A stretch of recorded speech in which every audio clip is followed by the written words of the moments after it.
I want to start with a very important question.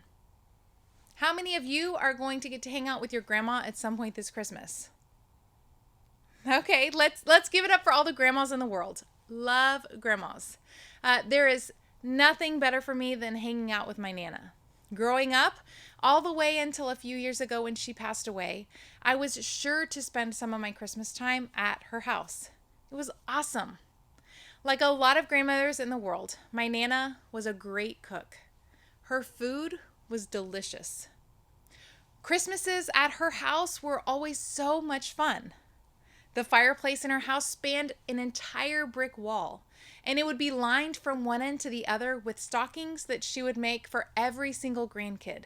And she would fill them with apples and oranges and nuts and candy and little prizes. Her dining table was covered, literally every inch covered, with fudge and cookies and sweet treats from Thanksgiving through Christmas and New Year's. She always had a gigantic Christmas tree loaded with decorations and piles of presents everywhere. Christmas at my Nana's house always looked like a scene from a Norman Rockwell Christmas painting. That is until all the kids showed up. The house would be full of people eating and talking. All of us kids would be running around. Food plates would be stacked up. There'd be ripped up wrapping paper and gift packaging everywhere. It didn't take us long to turn Nana's beautiful Christmas scene into a gigantic mess. You see, Christmas can be like that. Sometimes it's just a mess.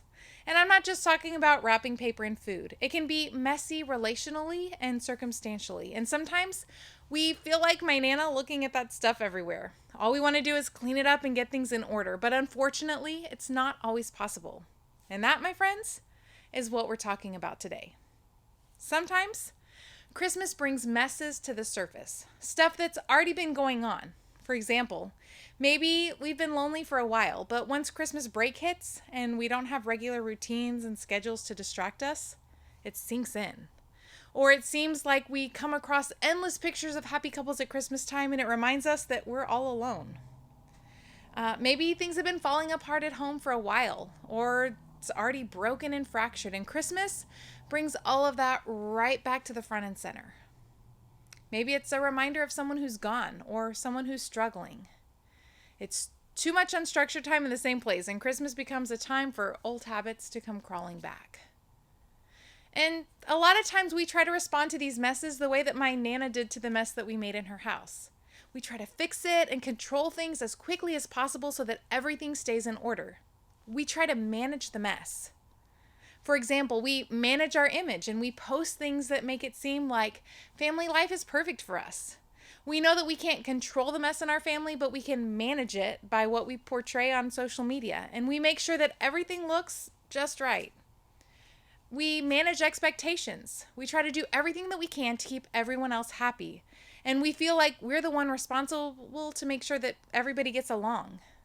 Maybe you're in the middle of two divorced parents and you feel that it's your job to keep the peace at Christmas time.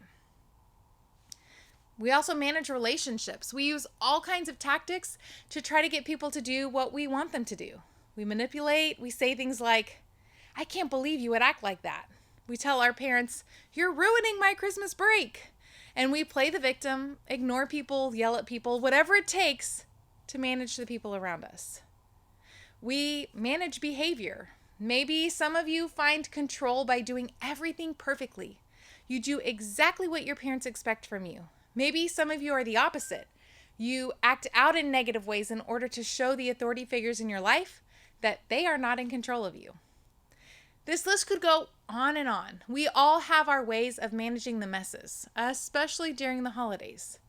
The good news is that what we're going to talk about today is not only helpful in areas where we try to manage the messes, it's helpful in all areas of our life too. And it has the potential to really change the game on how we view things this Christmas season.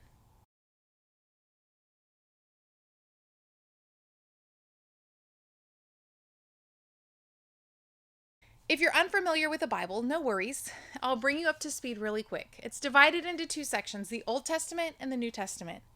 The Old Testaments are all the books of the Bible that record what happened before Jesus walked on earth. The New Testament consists of all the books that account from the time Jesus walked on earth and beyond. But ultimately, whether it's Old Testament or New Testament, they all point to Jesus. The first 4 books of the New Testament are called the Gospels. They're the accounts of Jesus' life when he lived among us. And these books are important because they're all about Jesus. And this is huge because Jesus was God. So if we want to see what God is like, all we have to do is look at Jesus. Matthew is the first gospel, and it records what happened after Jesus was born. Let me break it down like this. The traditional Christmas story, that's chapter 1. If there's a nativity set at your grandma's house, there were several at my Nana's, that's what chapter 1 is all about. Jesus is born. Mary and Joseph and some animals were all gathered around. This is the stuff that they make Christmas pageants all about. But today we're going to turn the page to chapter 2. In fact, literal chapter 2 of Matthew starts by saying this. After Jesus was born in Bethlehem in Judea during the time of King Herod, Matthew 2, verse 1. So now we learn about the guy who's in charge when Jesus was born, King Herod. He's called Herod the Great.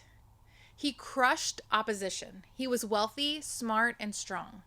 He did some brilliant things, but he was also in love with power. His fits of rage and jealousy led him to do all kinds of things. Verse 1 continues. Magi from the east came to Jerusalem and asked, "Where's the one who has been born King of the Jews? We saw his star when it rose and have come to worship him." Matthew 2, verse 1 through 2. So some wise men come to town. Maybe you've also seen them in the nativity scenes. They're definitely a part of the Christmas story, but they're more chapter 2 than chapter 1. When they show up, they want to know where the Messiah is.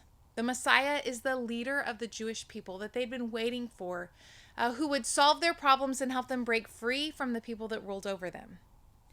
Jesus is that Messiah, and he came for all people. Stop and think about that for a second. Jesus, who is God in human body, came to earth. And like God came to earth and dealt with all human things, bruises, stress, puberty, pimples. In fact, after Jesus came to earth, lived, died, and came back to life, one of his earliest followers explained it this way.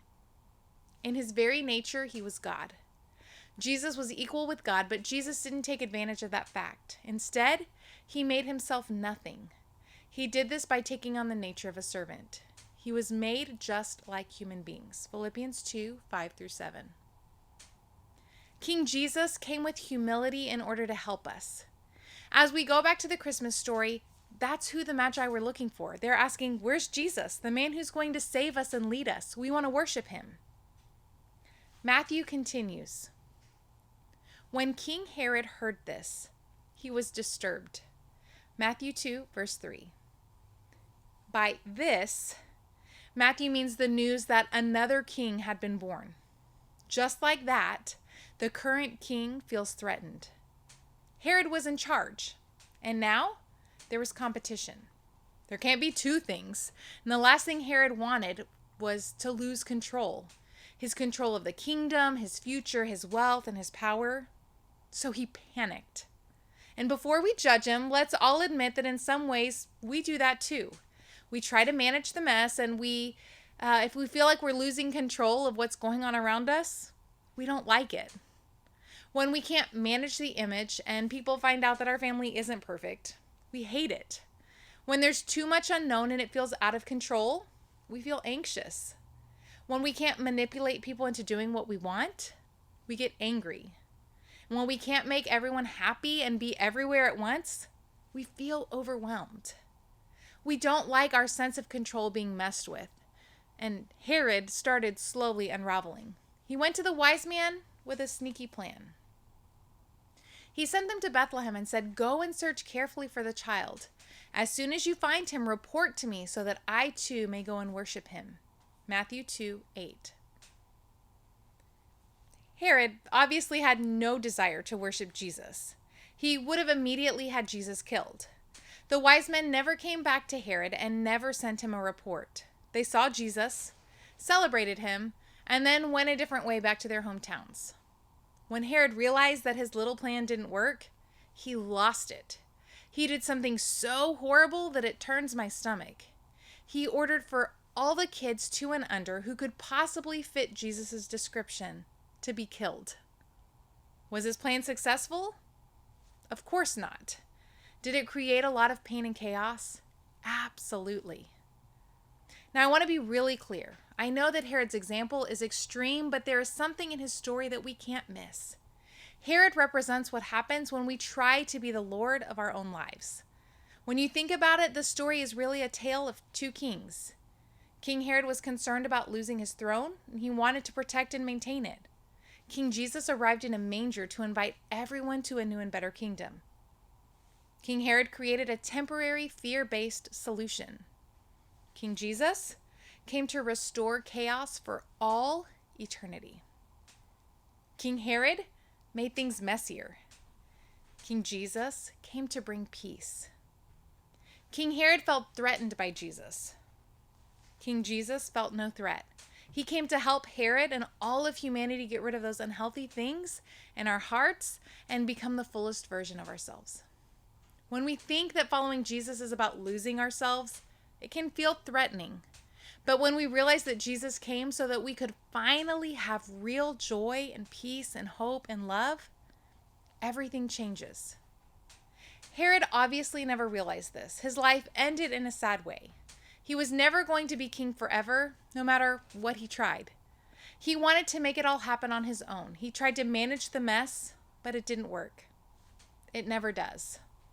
The same that's true for him that first Christmas is true for me today, and it's true for you too. Think of it this way. You weren't meant to be the one that keeps everything all together.